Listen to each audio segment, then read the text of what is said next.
Salve, Regina, Mater misericordiae.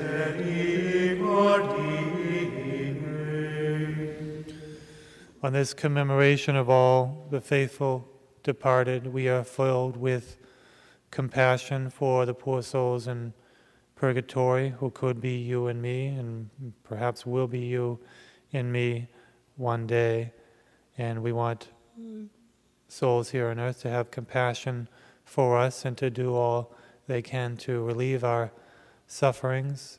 The sufferings there are said to be worse than any of the sufferings we can imagine in this life. And their duration, the intensity of their sufferings are much worse than what we can endure here in this earth. We know this by faith and what the teachings of the saints about those souls in purgatory.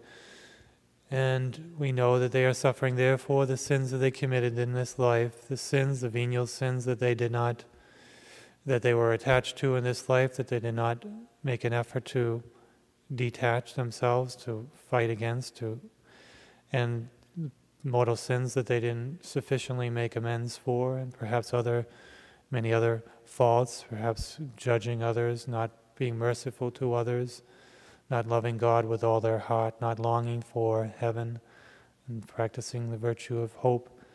All these things, and perhaps many more, that they need to expiate in purgatory, and they cannot do anything to relieve themselves, and they are suffering without any relief. And so they are completely at the mercy of our compassion, our charity, our thoughtfulness towards them.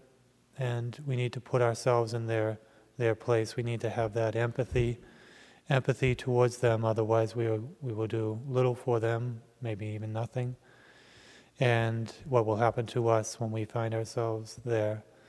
So we want to pray for them, say our rosaries for them, keep mindful of them in our many prayers, and especially have Holy Mass celebrated for them. Holy Mass, which is the greatest relief for the souls in purgatory. We are also permitted by the Church to offer indulgences, even plenary indulgences for the souls in purgatory, especially during this octave of the Holy Souls. From the 1st to the 8th, we can go to a cemetery or a church and pray an Our Father and the Apostles' Creed and a prayer for the intentions of the Holy Father, as well as fulfilling the other conditions of going to confession and receiving Holy Communion and being detached from venial sin. So let us do that this week, go to a cemetery or a church and say those prayers and confession and communion. And as we thought about the All Souls, All Saints yesterday, and we were encouraged by them in their victory in eternal life now, and we also thought about our own efforts to grow in sanctity. As we are mindful of poor souls in purgatory, we're also mindful of our own state in this life and our own efforts to overcome sin, which may cause us to spend time in purgatory. Today is a day to, if we think of how we think of avoiding mortal sin, which would cause us to go there. When we think of purgatory, we think of more of perfecting ourselves. If we avoid mortal sin, we can avoid hell. If we strive to perfect ourselves, we can avoid time spent in purgatory. If we don't strive for perfection, we will most likely have to spend time in purgatory.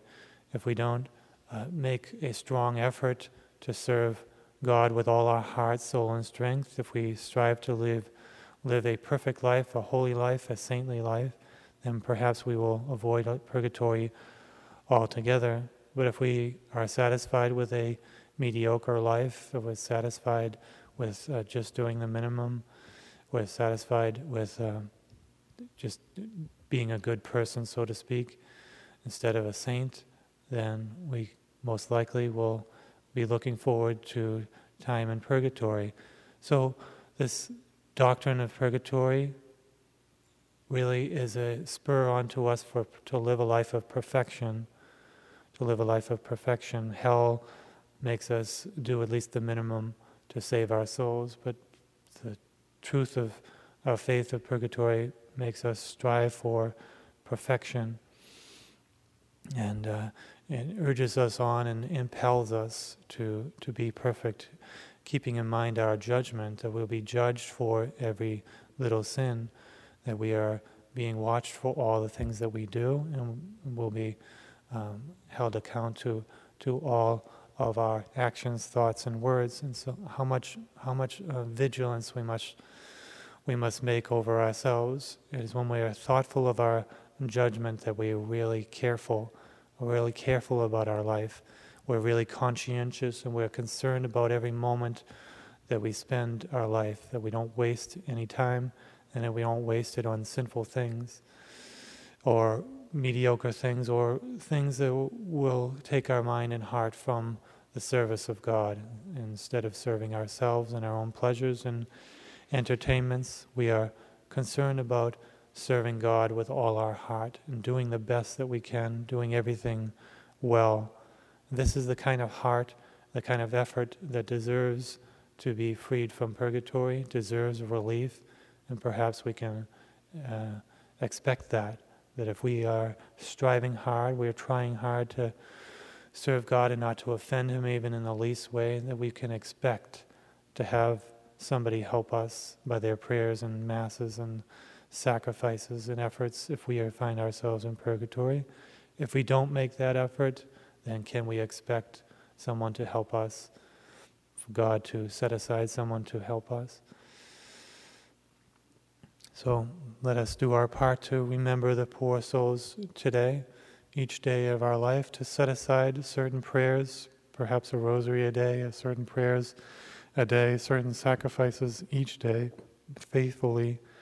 There are many people who belong to the organization of societies of those who pray for the souls in purgatory and have masses said regularly for the souls in purgatory. And that's a great charity. This is a day of charity, thoughtfulness, and compassion for our brothers and sisters who are there. So let us exercise that charity.